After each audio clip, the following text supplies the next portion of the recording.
अब देख लें ध्यान से। तो लास्ट क्लास हमने पढ़ा था जो टाइप्स ऑफ क्रिस्टल सिस्टम्स और डिफेक्ट्स हमने पढ़े थे। अब उसी में एक दो पॉइंट जो हमारे एनसीईआरटी में नहीं है बट फिर भी कंपटीशन में उन पर क्वेश्चंस आए तो वो लिख लें, स्पेशल पॉइंट्स।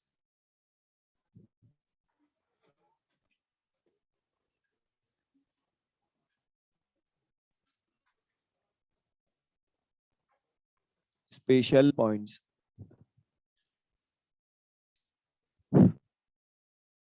अच्छा, अगर मैं तुमसे पूछूं को अगर प्रेशर हम बढ़ाते हैं, प्रेशर बढ़ाएंगे तो बता आयंस जो होते हैं क्रिस्टल सिस्टम में वो दूर दूर जाएंगे, पास पास आएंगे, और पास पास आएंगे तो टच भी ज्यादा होंगे, तो द कोऑर्डिनेशन नंबर बढ़ेगा या कम होगा?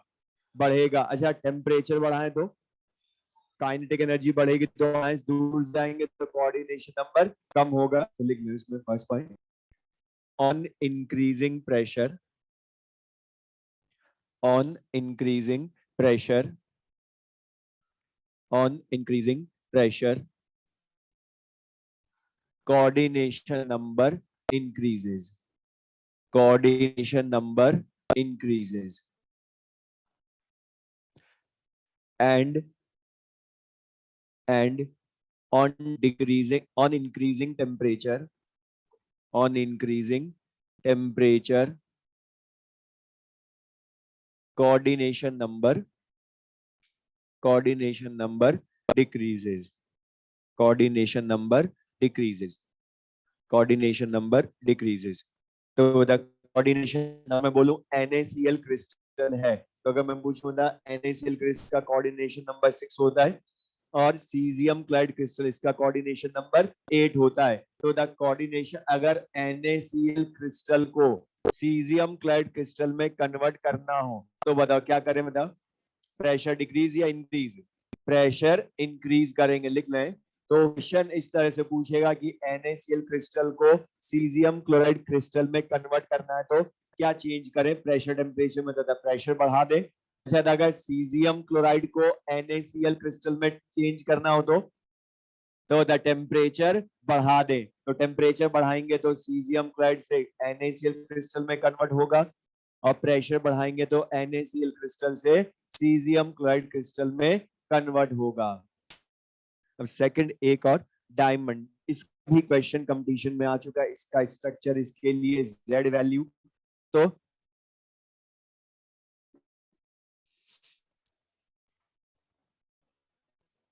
इसका मतलब है NaCl क्रिस्टल जो है उसका कोऑर्डिनेशन नंबर 6 है, उसको अगर हमें सीजियम क्लोराइड क्रिस्टल में कन्वर्ट करना हो तो हम क्या करें? मतलब उसमें आयंस को पास पास लाएं, तो उसके लिए क्या करेंगे? प्रेशर बढ़ाएंगे। NaCl, इसका मतलब क्या है? NaCl क्रिस्टल NaCl टाइप के, ठीक है, लिख लें। सेकंड, डायमंड,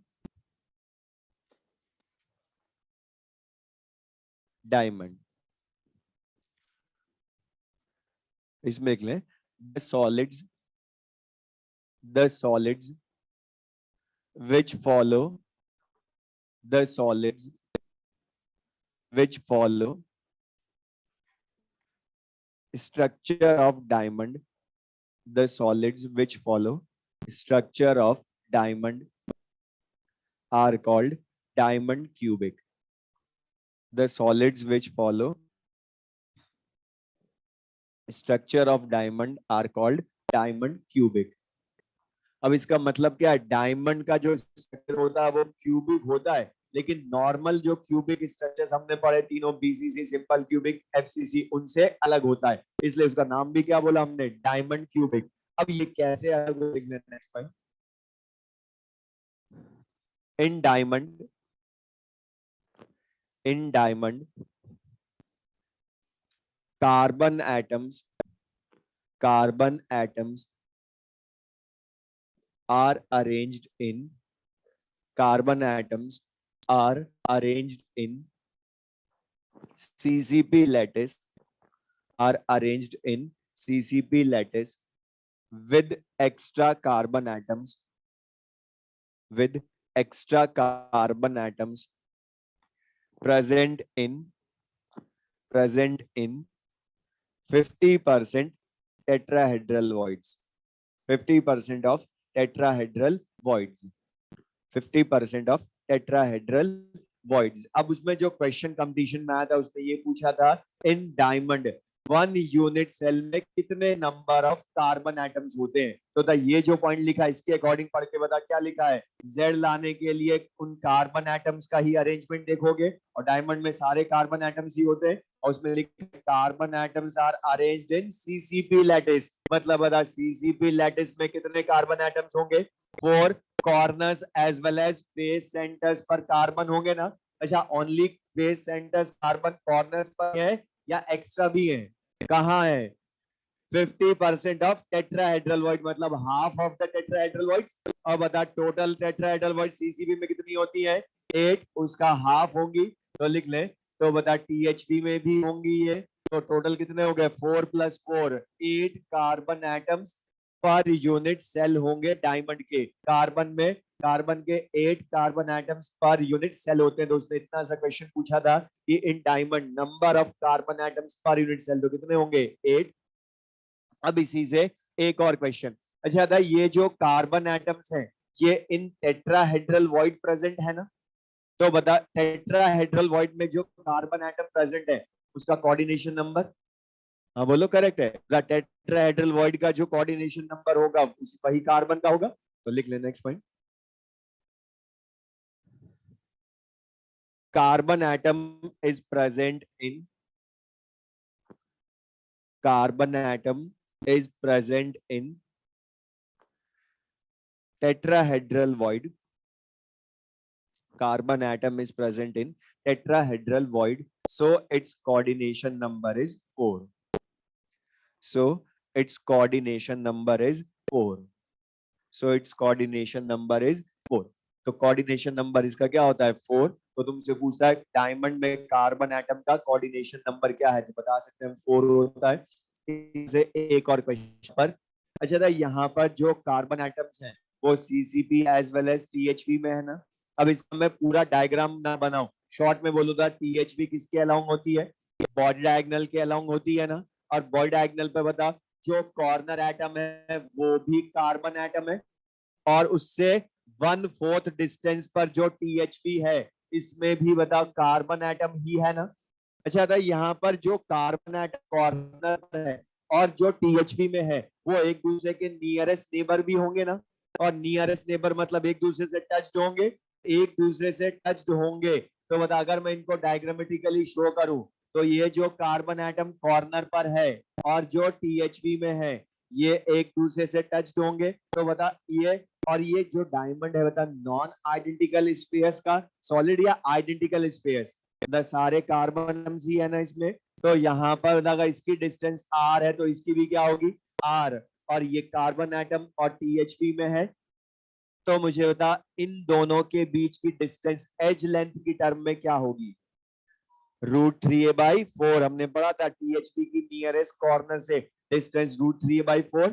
तो बता 2r की वैल्यू यहाँ क्या हुई √3a/4 और √3a/4 होगी 2r की वैल्यू। तो बता रेडियस ऑफ कार्बन एटम कितनी होगी बता सकते हो √3a/8। तो बता यहाँ पर कार्बन एटम की रेडियस जो है बता नॉर्मल सीसीपी लैटिस की तरह नहीं आई इसलिए इसको बता डायमंड क्यूबिक स्ट्रक्चर बोला। अलग नाम क्यों रखा है इसका क्योंकि बता यहाँ रेडियस भी अलग है जबकि नॉर्मल सीसीपी में कितनी होती है √2a/4 एफसीसी या सीसीपी √2a/4 लेकिन यहाँ √3a/8 है। लिख लें तो बता डायरेक्ट भी याद रख सकते हैं रेडियस √3/8 होती है। और बता रेडियस आ गई तो इसकी पैकिंग एफिशिएंसी भी ला सकते हैं ना। अच्छा बता पैकिंग एफिशिएंसी का जनरल फॉर्मूला में पता है Z × 4/3 πr³ अपॉन वॉल। अच्छा डायमंड क्यूबिक है लेकिन है तो क्यूबिक स्ट्रक्चर ज्योमेट्री उसकी तो a³। अच्छा Z की वैल्यू हमें पता है 8 4 × 4/3 πr³ अपॉन a³। अच्छा a³ की जगह क्या लिखोगे 8r अपॉन √3 तो 8r अपॉन √3 का होल क्यूब। अब इसको सॉल्व करोगे तो पैकिंग एफिशिएंसी डायमंड की आती है 0.34 या 100 से मल्टीप्लाई कर दें तो 34 मतलब बता डायमंड की पैकिंग एफिशिएंसी बहुत ज्यादा है, बहुत कम है। अब यहाँ पर ध्यान रखना, अब ये खाली मैंने इसको डायरेक्ट भी बोल सकता था, पैकिंग एफिशिएंसी 34% होती है डायमंड की, डायरेक्ट याद रखना, लेकिन लिखा क्यों पूरा सॉल्व करके, बिकॉज हमें क्या लगता है इसको देखकर कि जेड की वैल्यू तो इसकी सबसे ज्यादा है, इससे ज्यादा किसी की नहीं होती, फिर भी पैकिंग एफिशिएंसी बहुत कम। क्यों? क्योंकि यहाँ डिनोमिनेटर में तुम देखोगे 8 का क्यूब से भी डिवाइड तो होएगा ये, तो ये बहुत कम हो जाएगा ना वैल्यू, इसलिए 34% ही पैकिंग एफिशिएंसी आती है। तो बताइए ये चीज क्लियर सबको ये? तो जो मेनली हमने पूरे चैप्टर में पढ़ना है, मतलब हमने क्रिस्टलाइन सॉलिड्स ही पढ़ने थे, जो हमने पढ़ लिए। तो बताइए क्लियर सबको? बस अब स्टार्टिंग में हमने एक चीज बोली थी कि सॉलिड्स जो होते हैं मेनली दो टाइप के होते हैं, क्रिस्टलाइन एंड अमरफस। और ट्रू सॉलिड्स जिनको हम बोलते हैं, मतलब वो क्रिस्टलाइन सॉलिड्स ही होते हैं जो हमने पढ़े पूरे चैप्टर में, आयनिक सॉल्ट्स या, लेकिन मतलब जो अमरफस होते हैं जैसे प्लास्टिक, रबर, वो ट्रू सॉलिड्स होते हैं क्या? अब उनमें से वो कई बार एक क्वेश्चन पूछता है, उसका जब पूछ लेता है क्रिस्टलाइन सॉलिड्स को हम एनआइसोट्रॉपिक सॉलिड्स भी बोलते हैं, जबकि अमरफस को आइसोट्रॉपिक सॉलिड्स भी बोलते हैं। क्यों? उसका रीजन बस, तो वो हमें बस पता क्यों बोलते हैं या एनआइसोट्रॉपिक, इसका का मीनिंग क्या है, तो लिख लें थर्ड, बस वो एक पॉइंट बस पूछता है। Third, crystalline solids, crystalline solids are also called crystalline solids, also called anisotropic solids, anisotropic solids, because they have different physical properties, because they have different physical properties, different physical properties in different directions. वापस सुन ले, crystalline solids are also called tropic solids because they have different physical properties in different directions due to reason भी साथ में उसका क्यों different होती है, due to fixed arrangement of, due to fixed arrangement of constituent particles, due to fixed arrangement of constituent particles in all the directions, fixed arrangement of constituent particles in all the directions. Next point लिख लें बस एक और last, amorphous solids are also called, amorphous solids are also called isotropic solids, are also called isotropic solids, are also called isotropic solids because they have almost same physical properties, because they have almost same physical properties in all the directions, because they have almost same physical properties in all the, due to irregular arrangement of, due to irregular arrangement of constituent particles, due to irregular arrangement of constituent particles in all the directions, irregular arrangement of constituent particles in all the directions, in all the directions. अब ये देख board पर जो लिखा हमने कि crystalline को एनआइसोट्रॉपिक solids बोलते हैं, उसका मीनिंग क्या है? हमने बोला डिफरेंट फिजिकल प्रॉपर्टीज होती है, डायरेक्शन डिपेंडेंट, मतलब एनआइसोट्रॉपिक का मतलब है डायरेक्शन डिपेंडेंट, जबकि आइसोट्रॉपिक का मतलब डायरेक्शन इंडिपेंडेंट। तो बता, अगर जैसे बोलूं ये NaCl का क्रिस्टल है, तो बता क्रिस्टलाइन सॉलिड्स ही होते हैं आयनिक क्रिस्टल्स। अगर मैं तुमसे पूछूं बता इस डायरेक्शन में अगर फिजिकल प्रॉपर्टीज फाइंड करें NaCl की, इस डायरेक्शन में फाइंड करें, तो बता जो फिजिकल प्रॉपर्टीज होती है, सपोज इसको मैं ए बी डायरेक्शन बोल दूं, तो इस डायरेक्शन का फिजिकल प्रॉपर्टीज किन पर डिपेंड करेंगी? Sodium ion as well as chloride ion दोनों पर डिपेंड करेगी ना, physical property sodium as well as chloride ion दोनों पर, क्योंकि दोनों आ रहे हैं इस डायरेक्शन में। बट बता, अगर मैं इसी डायरेक्शन इस डायरेक्शन में फाइंड करवाऊं, इसको सी डी डायरेक्शन बोल दे हम, तो अब बता सी डी डायरेक्शन में दोनों टाइप के आयन्स हैं, या ओनली सोडियम आयन है, या ओनली क्लोराइड आयन है? बता, या तो सोडियम आयन होंगे या क्लोराइड आयन देखोगे, तो दोनों है क्या? तो बता, यहाँ पर डायरेक्शन बदलते ही आयंस का आयन बदल गए, जिन पर फिजिकल प्रॉपर्टीज डिपेंड करेगी। तो बता, यहाँ पर डायरेक्शन के अलग अलग होने पर फिजिकल प्रॉपर्टीज ही बदलेंगी, इसीलिए हम क्या बोल देते हैं, ये एनआइसोट्रॉपिक होते हैं। तो बता, ये चीज ले सबको डिफरेंट डायरेक्शंस में, लेकिन बता क्या अरेंजमेंट में बदल सकता हूँ क्या इनका? ये कोई भी कहीं भी हो सकता है, या फिक्स अरेंजमेंट है, इसलिए इनको बोलते हैं हम एनआइसोट्रॉपिक सॉलिड्स। तो बताइए क्लियर सबको ये? तो यूज कर लोगे। अच्छा, बोला था क्वेश्चंस भी डिस्कस करेंगे आज, बोला था मॉड्यूल मंडे नहीं, आज ही बोला था।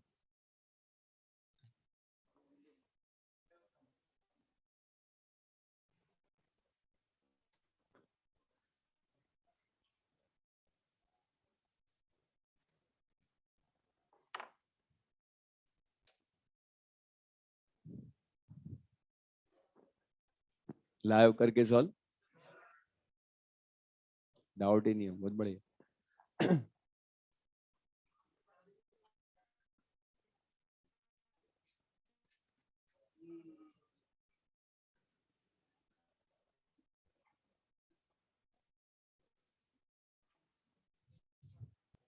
अब देख लें से, तो नेक्स्ट चैप्टर आयनिक इक्विलिब्रियम, और वैसे उसमें मॉड्यूल में जो क्वेश्चंस है उसमें से हमने मैक्सिमम कर लिए, बट उसमें बस एक चीज का ध्यान रखना, अगर तुमसे कहीं भी बोले आयंस की डिस्टेंस, तो आयन के बीच की डिस्टेंस मतलब क्या, उनकी बीच की मिनिमम डिस्टेंस। लेकिन मतलब वो डिपेंड किस पे करती है, टाइप ऑफ क्रिस्टल पर, कि NaCl टाइप है तो बता A/2, और सीजियम फ्लैट टाइप है तो √3a/2, लेकिन बाकी तीनों में √3a/4, और बता सीजियम क्लोराइड टाइप स्ट्रक्चर्स के लिए Z वैल्यू 1, और बाकी सबके लिए तो कॉमन चीजें में ध्यान है सबको।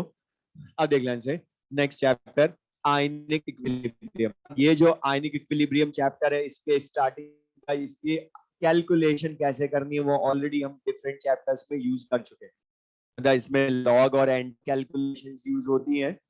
या दूसरी चीज बोलूं मैं, आयनिक इक्विलिब्रियम मतलब इसमें आयंस इन्वॉल्व होंगे।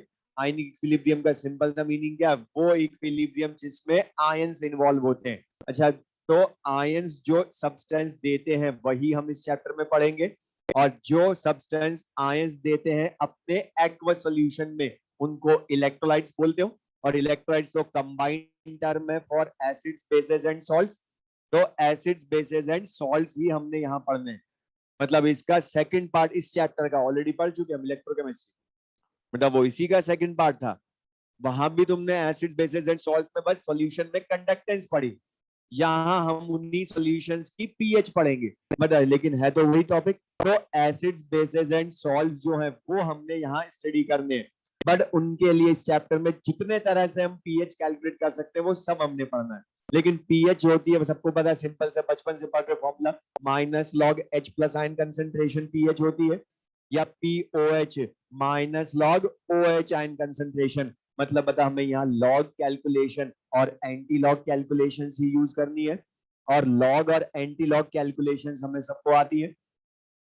तो सुन ले, मैं दोबारा शॉर्ट में बता रहा हूँ, क्योंकि इलेक्ट्रोकेमिस्ट्री में हमने लॉग यूज करा था, तो मैं शॉर्ट में बोल रहा हूँ जो हमें पढ़ चुके हैं, तो मैं तुम आता है बताओगे। इसमें लॉग कैलकुलेशन में लॉग के कुछ फॉर्मूले यूज होंगे, लिखने हो तो लिख लेना, अदरवाइज हमें सबको पता है। अच्छा, तो अगर log x into y form में आए तो क्या लिख सकते हो उसको, log x plus log y लिख सकते हैं।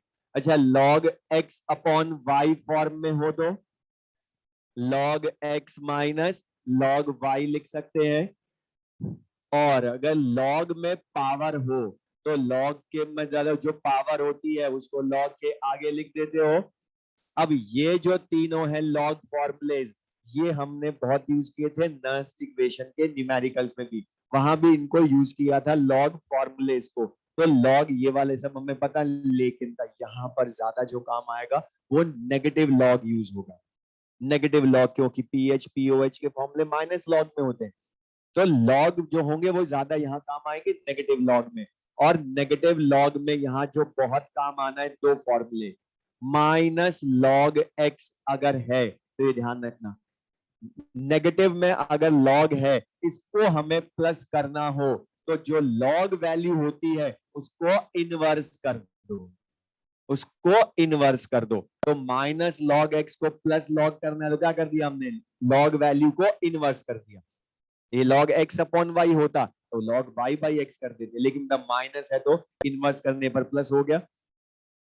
एक और जो बहुत काम आना है सबसे ज्यादा तो यही आएगा, माइनस लॉग, ये लिख लेना, minus log x into 10 to the power minus y, minus log x into 10 to the power minus y. तो इसको क्या लिख सकते हैं, वाई माइनस लॉग एक्स, मतलब जो पावर है उसमें से डायरेक्ट एक्स का लॉग सब्ट्रैक्ट कर दो। लेकिन मतलब लॉग वैल्यूज काम आएंगी ना, और लॉग हमें बस वैल्यूज याद रखनी है 1 से 11 तक, जो तुम्हें ऑलरेडी याद थी है सबको, हमने यूज भी की स्टेशन के न्यूमेरिकल्स में, सबको याद है ना।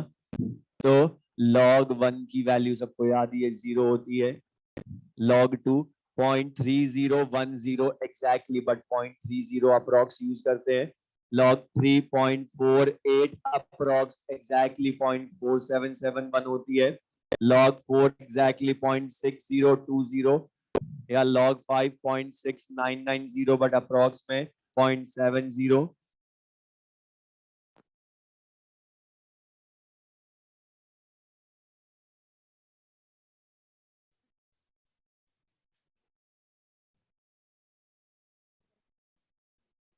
लिख लें, तो log 8 log 9 अप्रोक्स 0.95, log 10 की वैल्यू एग्जैक्टली 1, log 10 भी हमारे काम आएगा 1.04।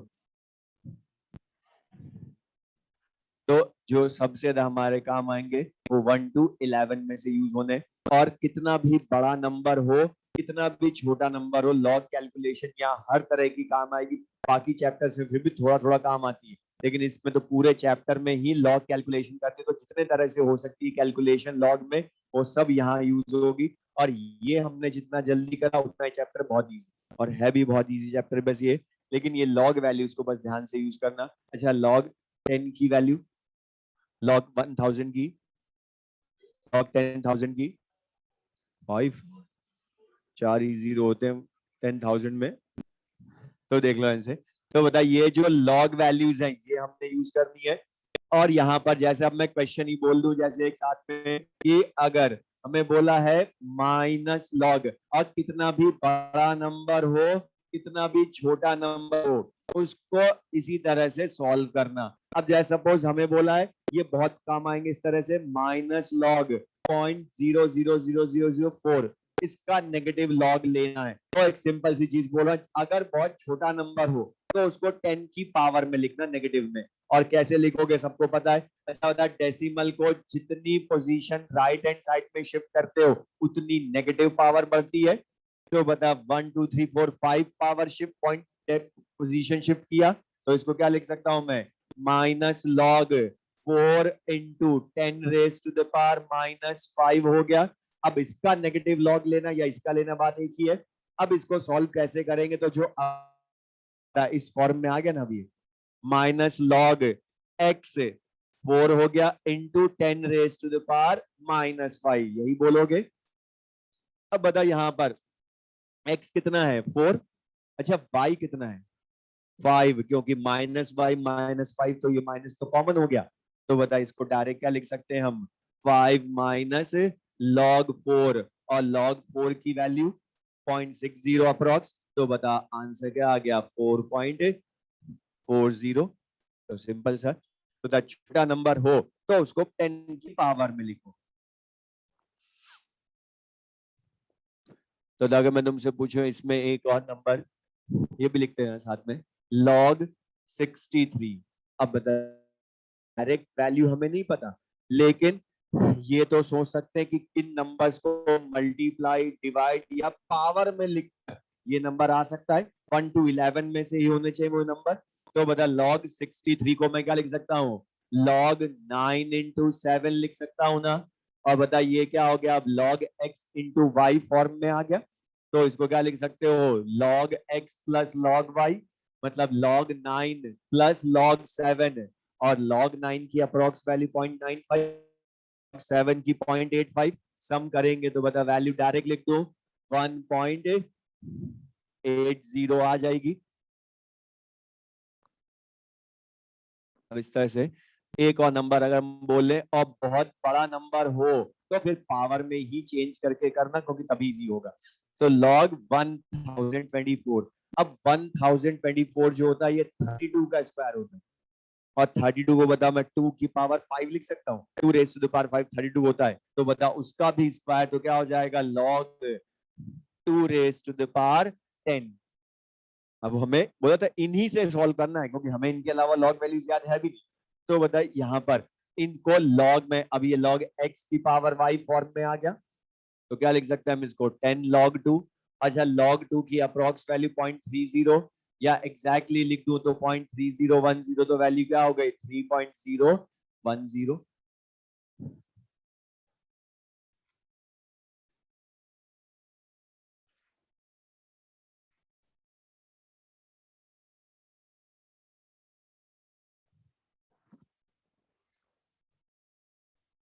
इसका तुम करो लास्ट वाला।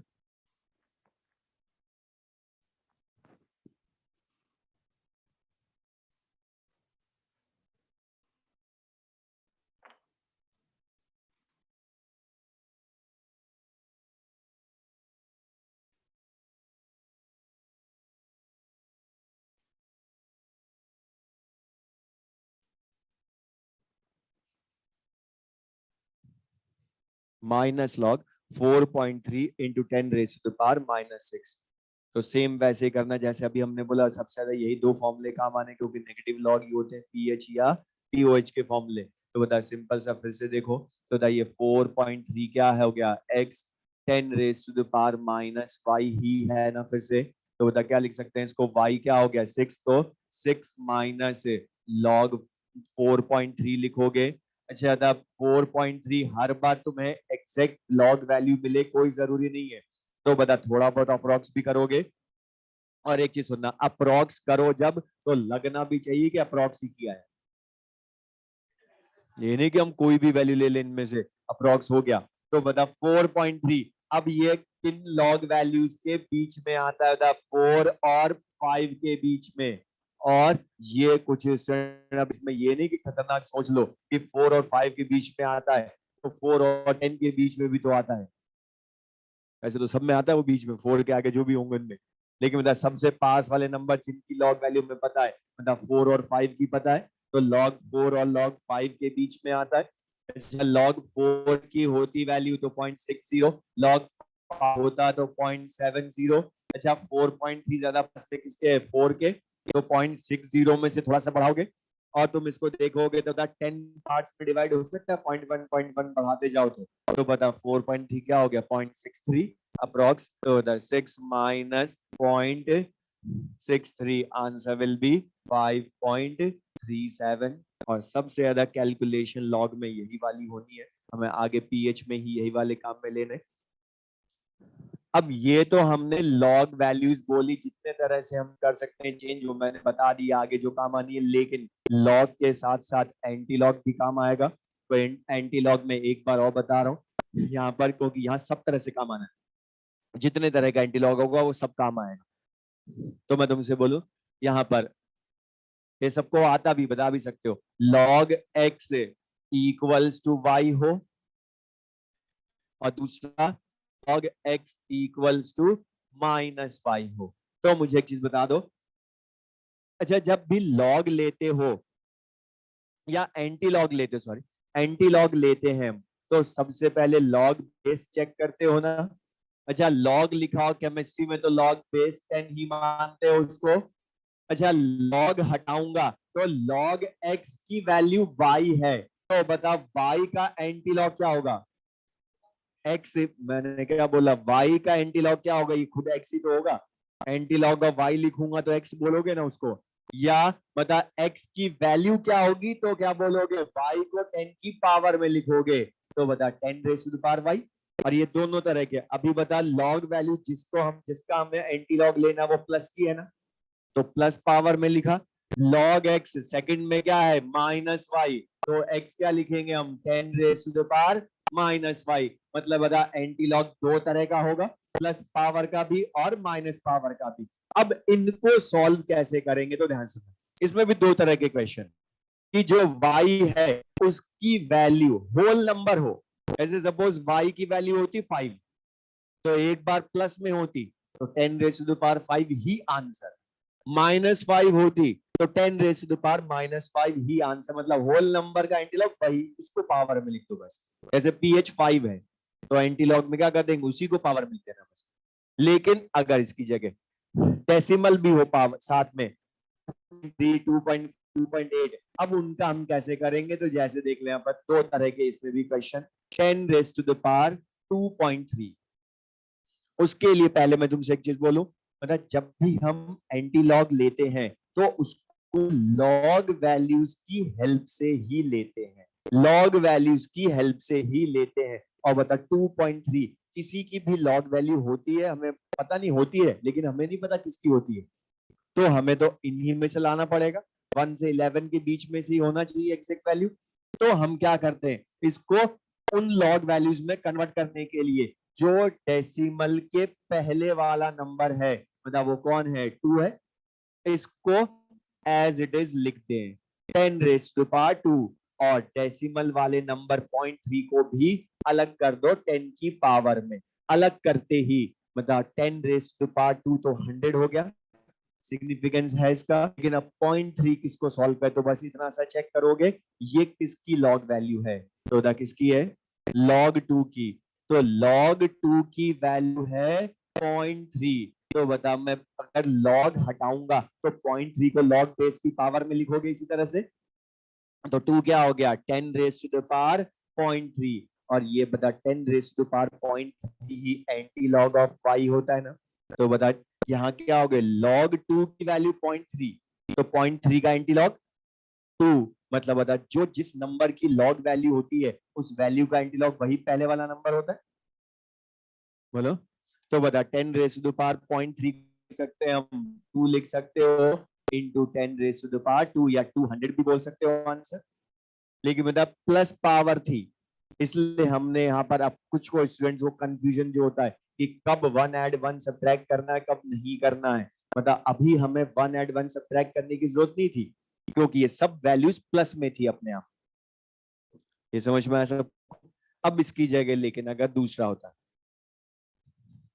10 रेज़ टू द पावर, यही नंबर माइनस में होता, 2.3 की जगह होता -2.3, तो -2.3 को सॉल्व कैसे करेंगे, तो ध्यान सुना, अगर मैंने इसी तरह से एज इट इज ब्रेक कर दिया होता, जैसे 10 रेज़ टू द पावर 2.3 को हमने ब्रेक करके लिखा, तो बता मैं इसको अगर एज इट इज लिख दूं 10 रेज़ टू द पावर -2, अच्छा ये 0.3 भी तो माइनस का ही है, इस तरह से लिखूं, पहले सुन ले पूरी चीज फिर लिख लेना, 10 raise to the power -2 into 10 raise to the power -3, तो बता 10 रेज़ टू द पावर -2 का तो सिग्निफिकेंस है 1/100, 0.0, ये तो प्लस में है नंबर, कि मतलब इसका एंटी लॉग लेने के लिए लॉग वैल्यू काम पे लेते हो ना, यही चेक करते हो कि ये किसकी लॉग वैल्यू है।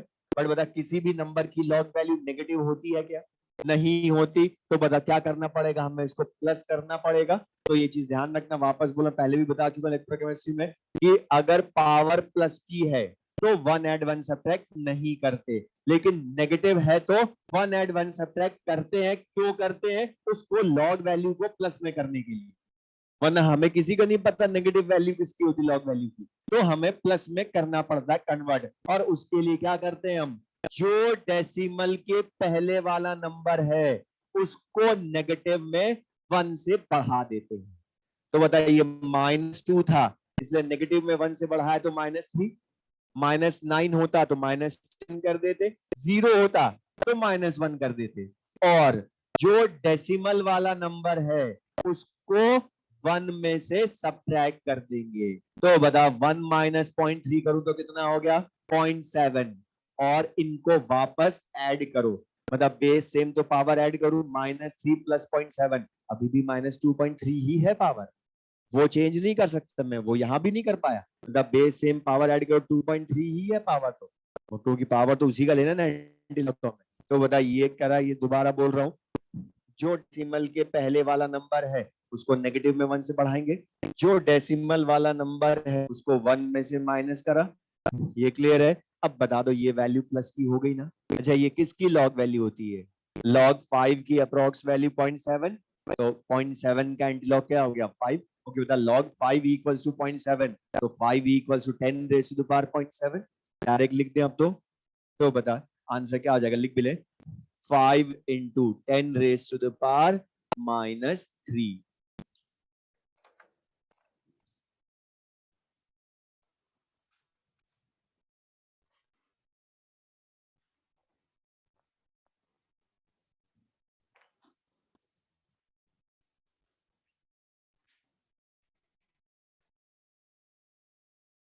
इसका तुम लेना, पहले इसको सॉल्व कर लो, उसको लिख लेना फिर से। 10 रेज़ टू द पावर -6.5, इसका integral 10 raise to the power -6.5, और पीछे से कर्टन लगा दो, रिफ्लेक्शन आ रहा है।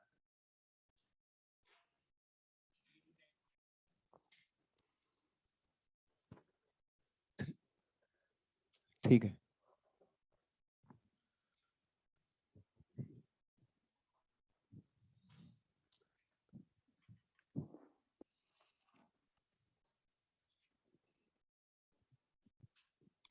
करेक्ट।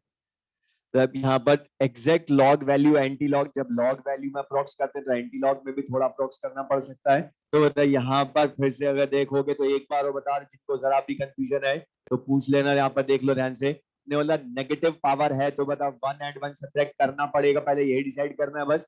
तो बता 10 रेज़ टू द पावर -6 है, तो डेसिमल के पहले वाले नंबर को नेगेटिव में 1 से बढ़ाएंगे तो -7, अच्छा डेसिमल वाले वैल्यू को 1 में से सब्ट्रैक्ट करोगे तो ये प्लस का ही 0.5 बचेगा।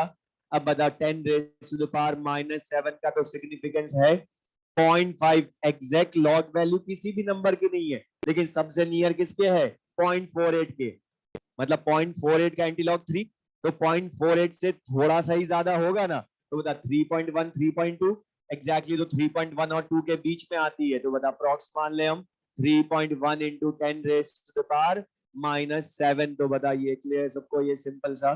तो यहाँ पर हमने बोला सिंपल सी चीज में एंटी लॉग लेना भी बता कोई टफ नहीं है, बस ध्यान रखना कब 1 ऐड 1 सब्ट्रैक्ट करना है और कब नहीं करना है, क्योंकि 99% क्वेश्चंस में बोला इस चैप्टर में हमारे एंटी लॉग जब काम आएगा नेगेटिव पावर का ही आएगा, लेकिन 1% क्वेश्चन जहां तुम्हें अपने आप को कंट्रोल करना 1 ऐड 1 सब्ट्रैक्ट करने से, ये जब पावर प्लस में हो तो फिर 1 ऐड 1 सब्ट्रैक्ट नहीं करोगे, क्योंकि यहाँ जरूरत ही नहीं, अपने आप ही प्लस में होता है वो।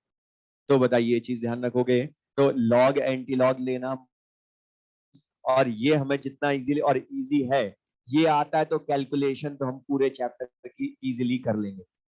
अब ये तो हमने बोला लॉग एंटी लॉग, लेकिन इस चैप्टर में बता हमने पढ़ना क्या है, पीएच ही पढ़नी है। तो पीएच के बारे में भी हमें सबको पता है सिंपल सा। अच्छा था, अगर मैं तुम्हें क्वेश्चन में किसी सॉल्यूशन की at a constant temperature pH की वैल्यू दे दूं, तो बताओ ये बता सकते हो कि वो एसिडिक है या बेसिक है या न्यूट्रल है, मतलब बताइए पीएच जो होती है क्रिटिकल वैल्यू होती है ना। अच्छा सॉल्यूशन में प्रेजेंट कौन होता है, पीएच या H plus O H ion, तो सिग्निफिकेंस तो किसका होता है H plus and O H ion का, लेकिन उनका नेगेटिव लॉग जब लेते हैं तो पीएच या पीओएच आती है। तो लिख लें जो हमें टॉपिक मेनली पढ़ना है, pH, it is used to, it is used to measure, it is used to measure acidic और बेसिक स्ट्रेंथ, एसिडिक और basic strength of a given solution, of a given solution at a given temperature, at a given temperature. At a given temperature. अब ये जो लिखा है इसमें last में पढ़ो क्या लिखा था, पीएच मेजर करती है एसिडिक बेसिक स्ट्रेंथ पर, लेकिन बताओ ये टेम्परेचर बदलूंगा तो सेम सोल्यूशन की पीएच कैन बी चेंज। इसलिए तुम्हें ध्यान में बताता हूँ, हमेशा पीएच एंड पीओएच का सम जब 14 बोलते हो तो रूम टेम्परेचर पर ही बोलते हो ना। अब वो क्यों, वो तो हम आगे पढ़ेंगे डिटेल में, अभी तो सिंपल इंट्रोडक्शन पढ़ रहे हैं। तो वो एट अ गिवन टेम्परेचर लिखा, वो भी हमारे काम का होगा न्यूमेरिकल में आगे। तो पीएच, अच्छा बता पीएच का सिंपली फॉर्मूला सबको पता ही है, बता पीएच क्या होती है, minus log H plus ion concentration, लिख भी ले साथ में, minus log H plus ion concentration. अच्छा इस minus log H plus ion concentration को प्लस लॉग में कन्वर्ट करने के लिए मतलब log 1/h plus ion concentration लिख सकता हूं। हमने पढ़ा ना minus log x log 1/x होता है। तो x क्या है अभी h प्लस आयन, तो 1/h प्लस आयन कर देंगे तो प्लस का हो जाएगा लॉग, तो log 1/h plus ion concentration. अच्छा जैसे H प्लस आयन का नेगेटिव लॉग पीएच होती है तो बता minus log OH ion concentration क्या होगा, POH हो जाएगा, या लॉग 1/OH आयन कंसेंट्रेशन भी हम बोल सकते हैं। अब इस पूरे चैप्टर का एक रीजनिंग वाला क्वेश्चन मैं बोल रहा हूं जो तुम्हें हमेशा आता होगा, उसका एक क्वेश्चन वो पूछेगा, कोई भी सॉल्यूशन तुम्हें दे देगा अब पूछेगा वाई दिस, चाहे वो एसिड का हो, सॉल्ट का हो, बफर का हो, आगे जो हम पढ़ेंगे किसी भी टॉपिक में पूछे तुमसे why this solution is acidic, तो जो तुम्हें बचपन से आता है बता कोई भी सॉल्यूशन एसिडिक होता है उसका सबसे सिंपल मीनिंग क्या है, हाँ बोलो, उसमें H प्लस आयन कंसेंट्रेशन ज्यादा है तो जिस भी ऑप्शन में मिले वो टिक कर, यही होगा हर बार आंसर। हम पढ़ेंगे वो तो टॉपिक में अलग अलग, लेकिन हर बार रीजन यही होगा। तो एक जनरल चीज बोल रहा हूं, बता कोई भी सॉल्यूशन एसिडिक होता है तो बताइए उसकी एसिडिक स्ट्रेंथ ये बोल सकता हूं H प्लस आयन कंसेंट्रेशन पर डिपेंड करेगी, उसमें जितना H प्लस आयन कंसेंट्रेशन ज्यादा होगी बता उतना ही एसिडिक ज्यादा बोलेंगे ना। तो लिख लें acidic strength directly proportional to H plus ion concentration, या बेसिक स्ट्रेंथ मतलब basic nature is directly proportional to OH negative ion concentration. और बता एट रूम टेम्परेचर, ये सबको पता है, sum of pH and pOH 14 होता है, क्यों होता है हम पढ़ेंगे सब। तो eight room temperature pH and pOH का सम 14 होता है। दूसरी चीज बता एट रूम टेम्परेचर, मैं सबसे पूछ रहा हूं एट रूम टेम्परेचर किसी भी सॉल्यूशन की, चाहे वो एसिडिक हो, बेसिक हो या न्यूट्रल हो, मतलब उस एट रूम टेम्परेचर उसकी पीएच की रेंज मतलब मिनिमम और मैक्सिमम किसके बीच में हो सकती है, बोलो 0 to 14 सबको आता है, ये बताओ कि हमारे आगे वाली चीजों को ज्यादा प्रैक्टिस कर लेंगे, ये सब चीजें हमें आती है। अच्छा बता मिनिमम पीएच कितनी हो सकती है, जब पीओएच मैक्सिमम हो, अच्छा पीओएच मिनिमम होगी मतलब 0 तो पीएच 14 हो सकती है, तो बता पीएच रेंज क्या होती है 0 to 14 होती है, और इसका जो मिड पॉइंट होता है 7 वो न्यूट्रल पीएच को शो करता है। लेकिन बता ये सब टेम्परेचर पर या ओनली एट रूम टेम्परेचर। अच्छा तुम ये भी पढ़ते हो जितना पीएच कम होती जाती है उतना एसिडिक नेचर बढ़ता जाता है, तो acidic strength increases 7 to 0 move करेंगे तो एसिडिक नेचर या एसिडिक स्ट्रेंथ इंक्रीजेस, जबकि बेटा 7 to 14 मूव करेंगे तो बेसिक नेचर इंक्रीजेस।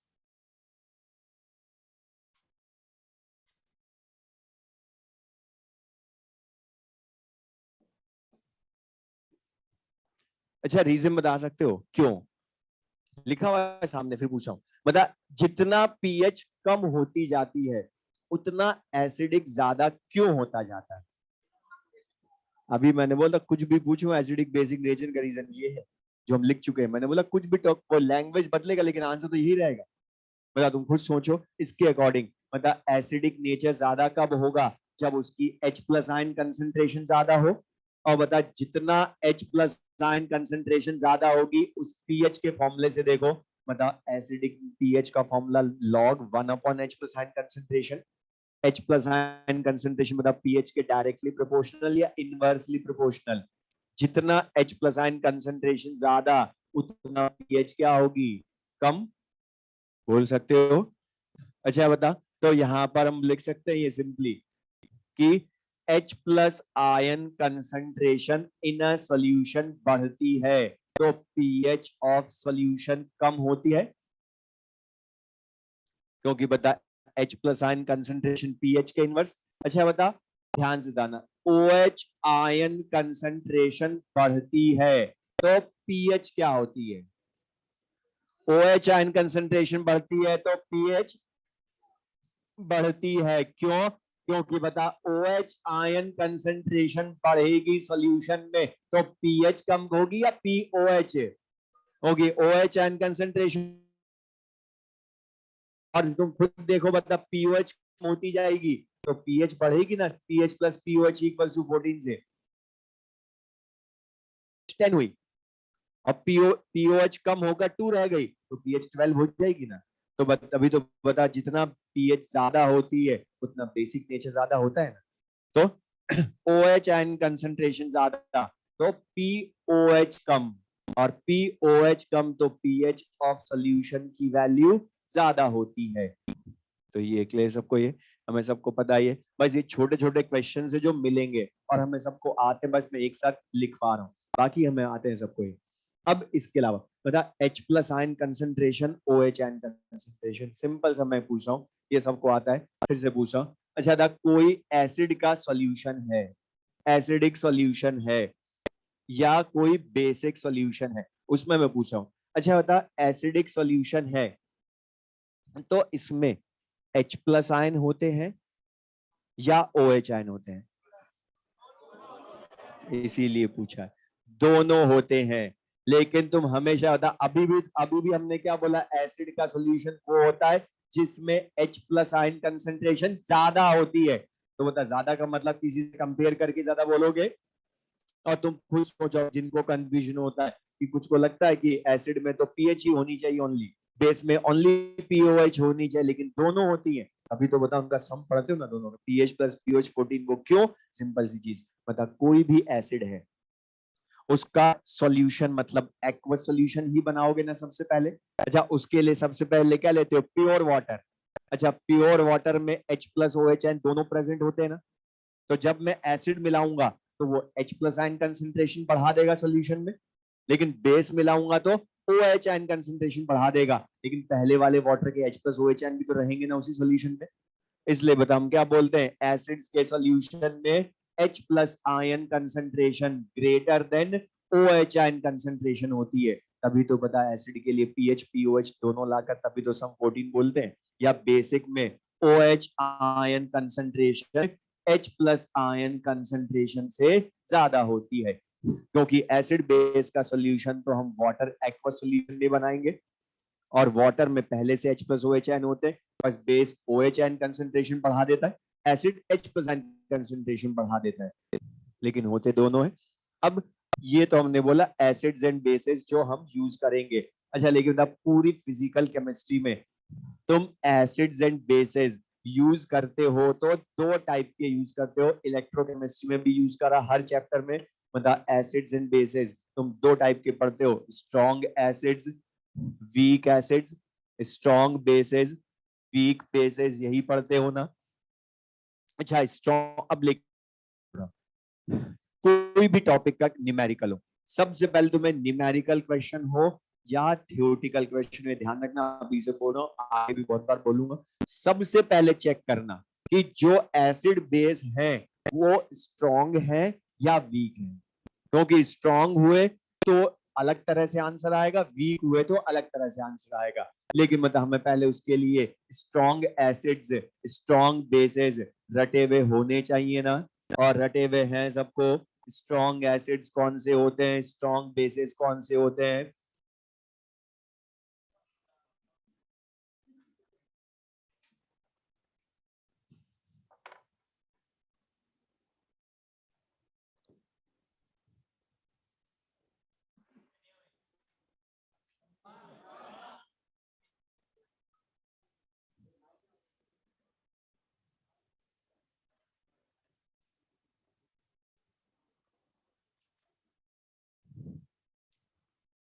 अब हो गए हो तुम लोग, कुछ तो लिख लो, देख लो। Strong acids and strong bases. तो स्ट्रॉन्ग एसिड्स हमें स्ट्रॉन्ग बेसिस ये रटे हुए होने चाहिए, याद नहीं होने चाहिए। मैंने बोला रटे हुए होने चाहिए, देखते ही पता चल जाए स्ट्रॉन्ग एसिड्स स्ट्रॉन्ग बेसिस कौन से, क्योंकि ये हमें weak acid weak basis identify कर पाए, क्योंकि ज्यादा वो मिलते हैं। और पूरी फिजिकल केमिस्ट्री में स्ट्रॉन्ग एसिड से स्ट्रॉन्ग बेसिस यही यूज करते हैं। और HClO4 HiHbr H2SO4 HClHNO3 strong acids होते हैं। Caesium rubidium potassium sodium barium hydroxide strong bases होते हैं। तो यही है, caesium rubidium potassium sodium barium hydroxide, HClO4 HiHbr H2SO4 HClHNO3। ठीक है, अभी आगे जहां काम आएगा वहां बोलेंगे। देख लें से, तो बताइए HClO4 HiHbr H2SO4 HClHNO3 होते इनके अलावा भी स्ट्रॉन्ग एसिड्स हैं, लेकिन वो हमें ज्यादा यूज करने हैं नहीं, वो यही काम आते हैं पूरी फिजिकल केमिस्ट्री में। तो बता इनके अलावा जो होंगे वो वीक हो जाएंगे। तो बता NH4OH वीक, क्योंकि caesium rubidium potassium sodium barium hydroxide में नहीं है। HCN वीक, क्योंकि HClO4 HiHbr H2SO4 HClHNO3 में नहीं है। तो जो नहीं होगा वो वीक होगा। ठीक है, अब देख लें से। अब इसका एक क्वेश्चन मैं बोल रहा हूँ सिंपल सा, ये हम यूज भी कर चुके इलेक्ट्रोकेमिस्ट्री में और भी चैप्टर्स में, सॉल्यूशंस में बहुत यूज करा तुमने इसको।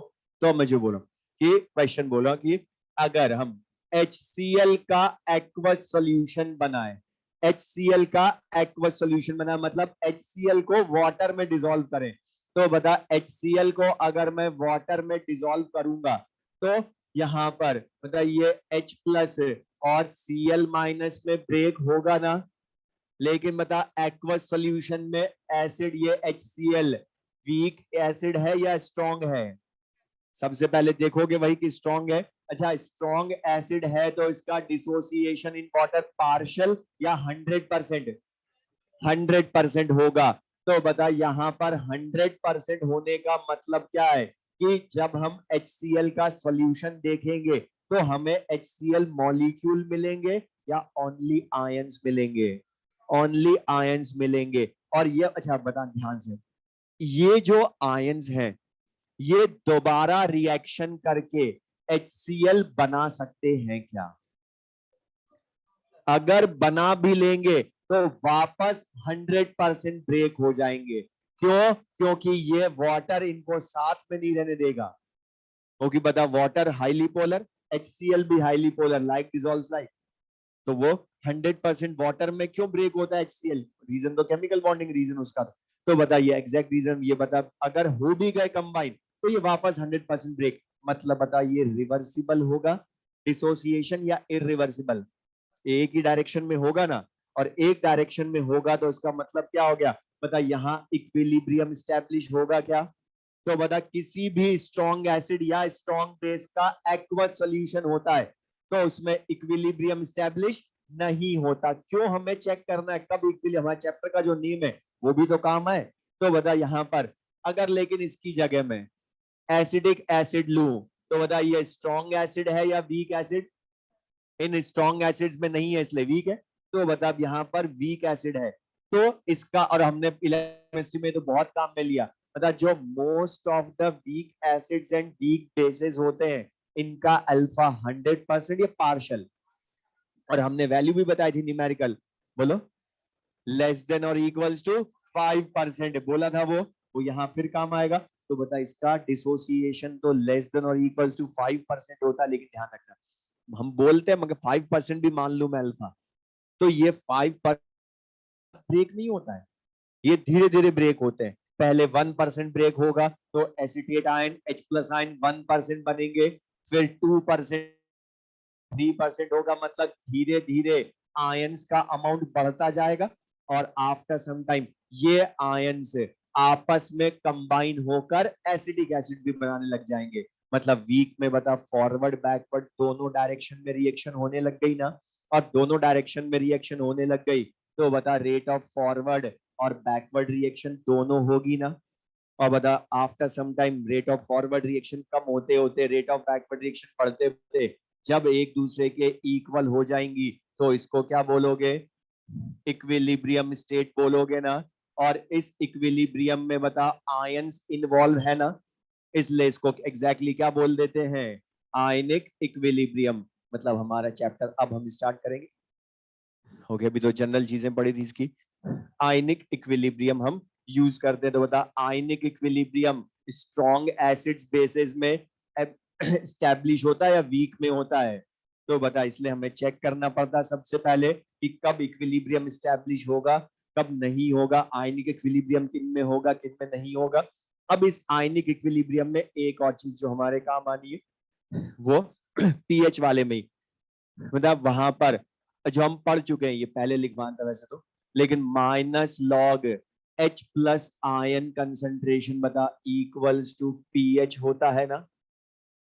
तो अगर बता मैं बोलूं log H plus ion concentration, तो बता पीएच होगा या माइनस पीएच? अच्छा, मैं तुमसे H प्लस आयन कंसेंट्रेशन पूछूं तो ला सकते हो? बता क्या करोगे? एंटी लॉग लोगे भाई, जो हम पढ़ चुके अभी। लेकिन बता लॉग बेस की पावर में लिखेंगे तो 10 raise to the power minus pH, ये लिख लें। तो बता इसी तरह से minus log OH ion concentration equals to POH।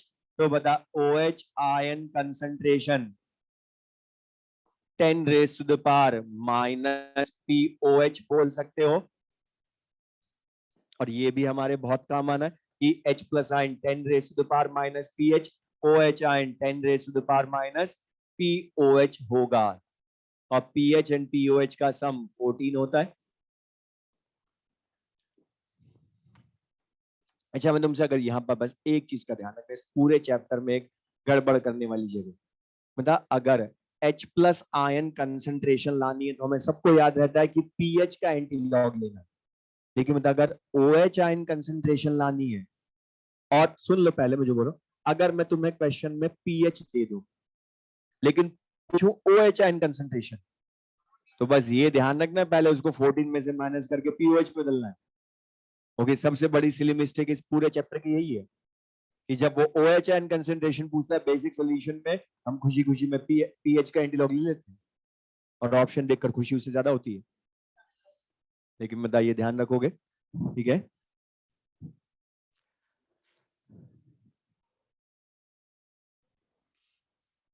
ठीक है, बाकी नेक्स्ट क्लास में पढ़ेंगे बस। ठीक है, और टेस्ट का सिलेबस तुम्हें बताइए, और सबसे इंपॉर्टेंट बोला, टेस्ट में जो पूछा वो करके आओगे, ना कि जो तुम्हें आता वो टिक करके आओगे। ठीक है, ऑल द बेस्ट। क्वेश्चन में भूल गया कितने।